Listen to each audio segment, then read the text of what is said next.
Welcome back. I'm Representative Patricia Morgan, and we have with us today Mike Stenhouse, who is the CEO of the Center for Freedom and Prosperity, which is a think tank here that kind of looks at things from a conservative point of view, but not really conservative. It's more free market. Yeah, we call ourselves a free market think tank, basically just believing that the less government is involved in our corporate and family lives, the better off we'll be. We actually taking the burdens off of economy, job creators. Yeah, we actually trust in the capacity of free people to prosper in a free society, unlike the government who believes it has to provide a crutch to companies and individuals. Well, honestly, that's the America I grew up in, and it has been slowly chipped away. Yes, so it would be nice if we could get back to some more of that freedom.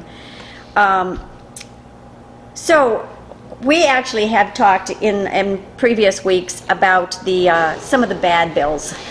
I know you have an index now about the good bills and the bad bills, and we've talked about some of the bad bills on the program before. There was the one about scheduling changes that would have just floored the restaurant business, really any business, because there's always changes in schedule. But there's more than that, right? They just must sit at home at night thinking, what can we do to hurt Rhode Island? You wonder where they come up with some of this stuff, but yeah. So let's talk about some of them. There is a carbon tax. Yep.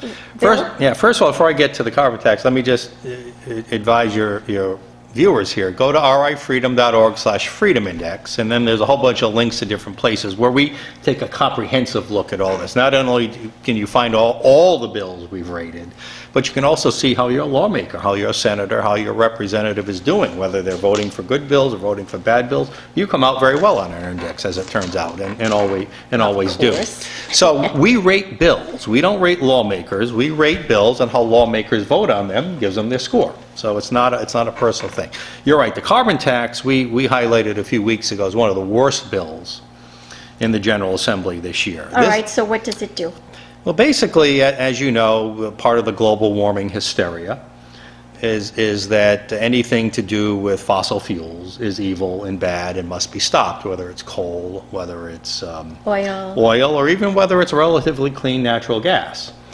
In this case, any fossil fuel distributor or retailer, anywhere where fossil fuels are sold, there'll be a tax put on that. So gasoline, heating oil. Yep.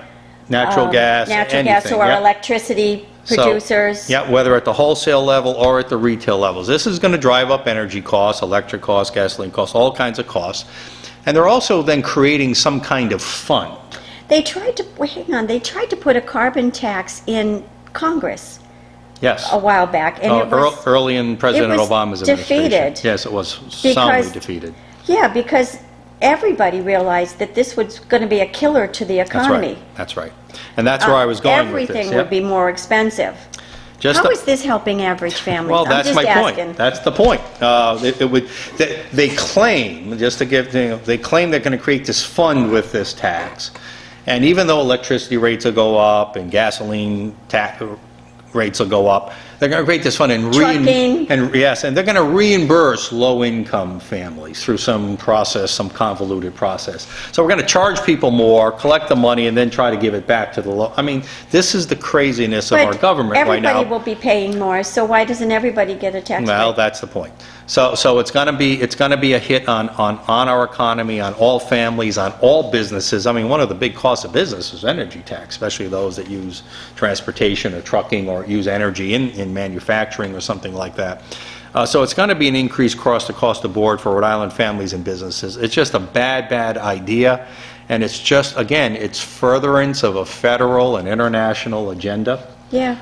Can you tell me who put it in? Do you remember? I do not recall. Okay. All right. I do not recall.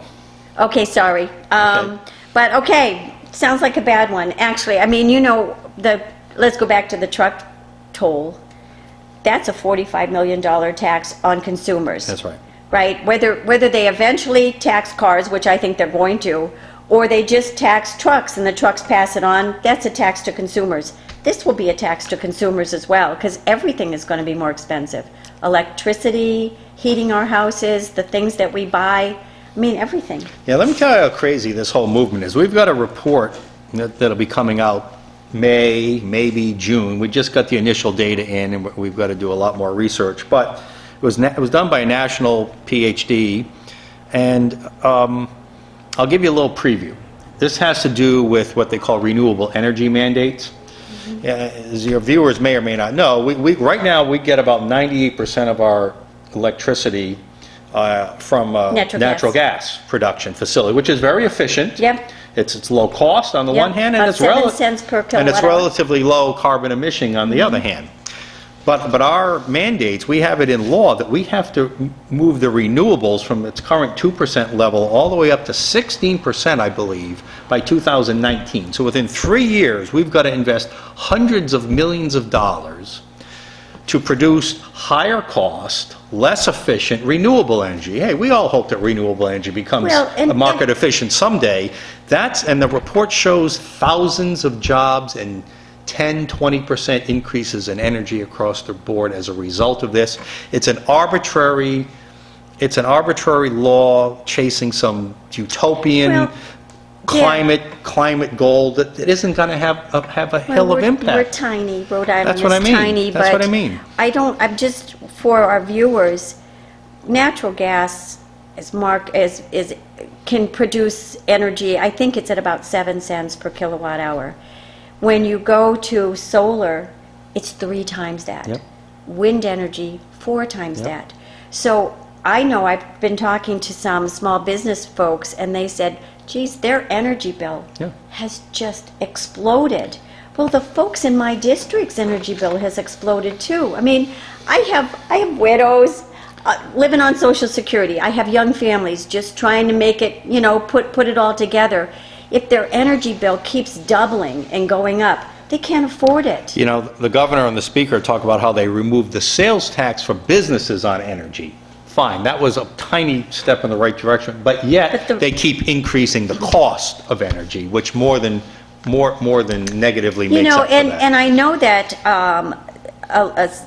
the sponsor of the Energy Renewable Standards, who is Representative Ruggiero, keeps bragging, well, they've grown so many jobs in the solar energy industry. Well, of course. No. We give them a 20% subsidy for every solar panel they put in. And then we guarantee them that the electricity that they produce, that they can sell back at 3 times the market rate. We're setting everybody up in little businesses, and that's on the taxpayers. But even beyond that, this report also shows that for the few jobs you do create, and you're right, they are subsidized jobs. All subsidized. Let's subsidize manufacturing. 10 to 50 times more jobs are lost in the overall economy because of that increased cost to businesses and families. So it is not a net positive. So that's jobs. the other side of the coin. That's right. They don't like to tell you about that other side, do they? No, and there is another side. Yes. But anything that you subsidize, you're going to get more of. So let's pick manufacturing. Let's subsidize them. Let's pay for 20% of their workforce. I bet we'll get more of them. And anything you raise cost on, like businesses, you're going to get less of. And that's what we keep doing to ourselves in this state. Well, especially with those energy standards. And I'm not against renewable energy. It's just we can't afford it. When it becomes market ready, let's go for it. That's right, exactly. Listen, before we go on to the next one, we're going to take a break, and we'll be right back.